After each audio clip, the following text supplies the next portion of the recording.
Hey chickies, okay, today we are doing a cat mani. Now this is inspired by an email I got just last night from Typo. Now Typo is a store that sells lots of homewares and knickknacks and things like that. I bought a cup from there a few months ago and did a cup inspired mani. I'll link that here if you haven't seen that. Now I haven't bought anything out of this range, but I'm going to. But I really like the images in the email, so I was totally inspired by the whole thing. It was all about cats. It was just lovely. Anyway, let's get into it. I really hope you like it. Okay, so I'm going to start off with a clear nail. Of course, I've already got my base coat of OPI's Nail Envy, and then I'm going to be painting my two middle nails with OPI's Black Onyx. Now, I think I've said on numerous occasions, it's always better to do two thin coats than it is to do one thick coat, and that's what I always do with OPI's Black Onyx. It's my favourite black polish, absolute sure. I love it. Now on my pinky and my index nail, I'm going to be using Floss Gloss's Baby Baby. It is a dreamy, creamy, yummy pink. I love it so much. And again, perfectly opaque into thin coats.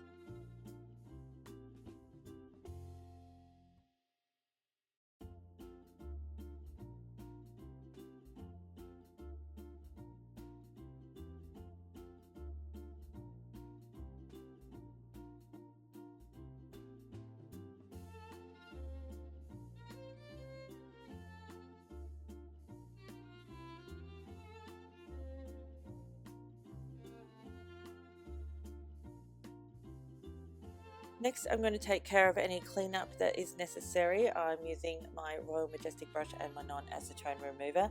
Now, I don't think I mentioned this in my How to Paint Your Nails Like a Normal Person.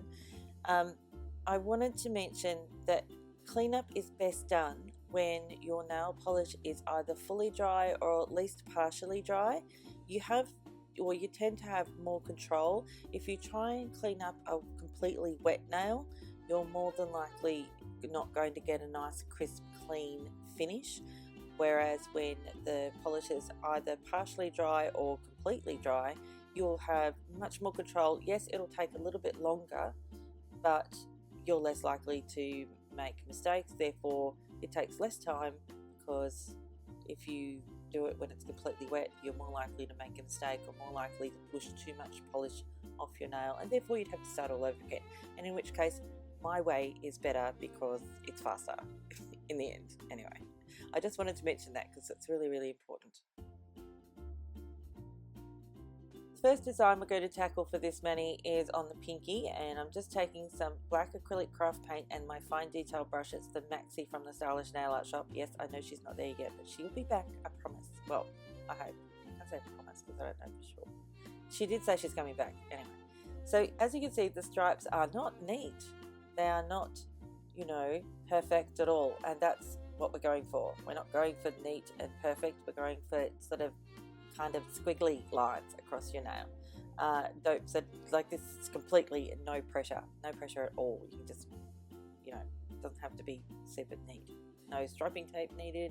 You can just use black acrylic craft paint. If you think you make a mistake, you can take it off really easily. That's what I love about this particular one. Now, I'm not doing it all the way to the absolute edge of near the cuticle, just leaving a blank space of pink at the top.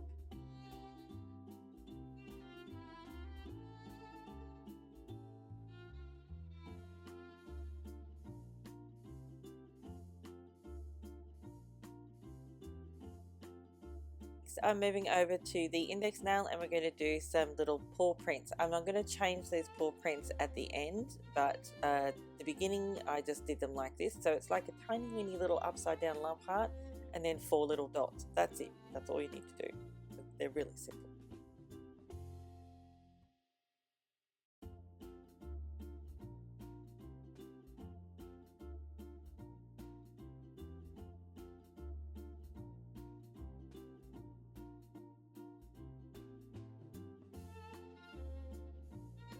Next, I'm moving on to the ring fingernail, and I forgot to mention earlier I do have a coat of Seche Vite over this black nail before moving on to this step.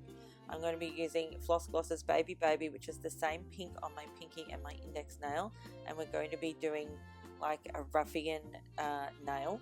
So we're going to cover most of the black with the pink. Now I know you think, oh my god, that pink's not going to be opaque over that black nail, but it is. In 2 thin coats it's completely opaque, so it's all good, don't you worry about that. Now I probably could have, should have, would have used a nail vinyl to make that line near the up near where the pink meets the black near the top of my nail much neater, but you know, I didn't. I don't know, I felt like winging it. I don't know why, it was silly. Probably should have used a nail vinyl of some description. Anyway, gonna go ahead and clean it up with a fine detail brush and some extra of that pink polish, so it's going to be okay in the end. Although it's funny because the way I film gives me a different perspective on my nail, so I'm filming with my hand on the table and I can see the nail from the back. So but when I pick up my hand and look at my nail from the front, it actually looks a bit skew-iff and not straight or not neat. So yeah, it's just one of those things. So I'm gonna have to do a little bit more extra, or a little bit of extra cleaning, and I'm coming in with some black acrylic craft paint because I know that that's not going to smudge into the pink when I do a top coat, and that's one of the reasons, or that's the reason why you have a top coat over the black polish before you paint the pink, because when you go to top coat it, you don't want that black to run into that pink, because that just wouldn't be pretty. It might be, but not for these, not for what we're doing here. It's not a good idea.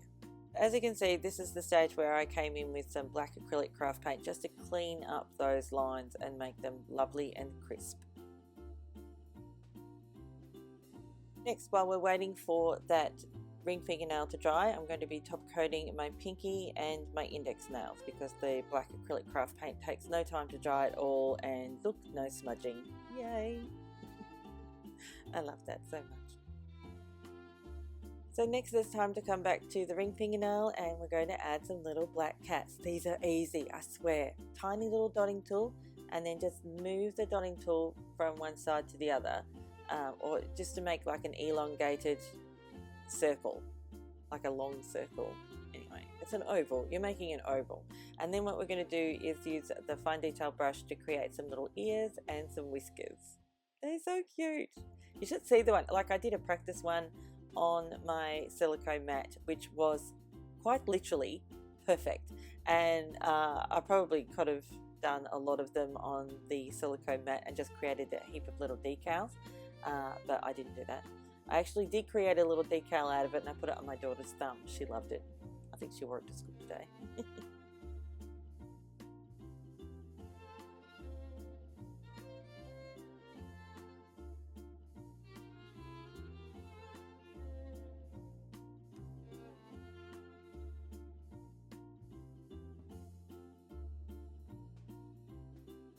So you're just going to keep adding those little cats, as many as you can fit on your nail as possible, I guess. Like, you don't want to put too many on because it'll just get a little bit crowded, but you know, as many as you think you can fit on your nail, that's perfect.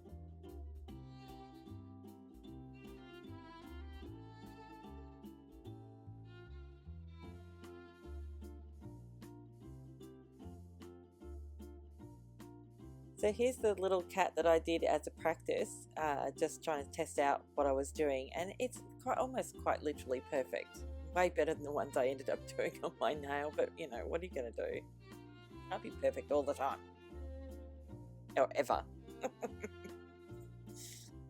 So once all of the cats were dry, I'm going to add a coat of Seche Vite, as per usual, because it's my favourite and it's not going to smudge. See? No smudging. There you go. Now we're moving on to the middle nail, and I was actually going to just leave it black, but then I changed my mind and decided to add a little bit of sparkle using Starrily's Neutrino. I love this one. It's such a pretty hollow polish, and I figured, you know, just a thin smattering of that over this nail was going to be perfect, and it was.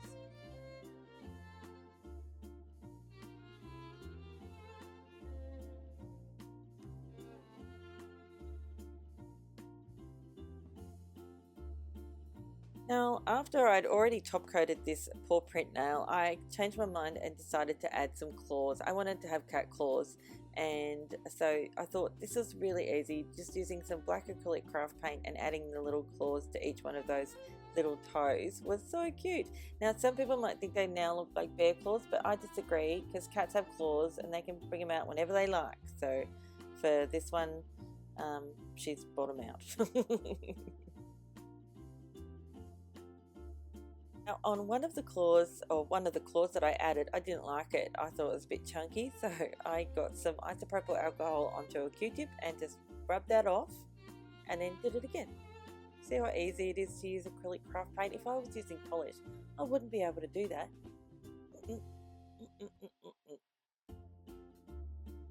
Next, I'm going to do a final top coat, and this will be the last time I ever touch this nail before I take it off.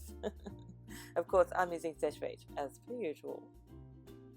And that's it for this one. I really hope you like it. I love it, I have to say. Oh, now my ring comes from Eliminata. Don't forget, all the details about everything I use will be in the description box down below, as per usual. Anyway, thanks again for watching. I'll see you next time. Bye, chickies. Oh, and thank you for subscribing, and thanks for that delicious thumbs up. Bye. Meow.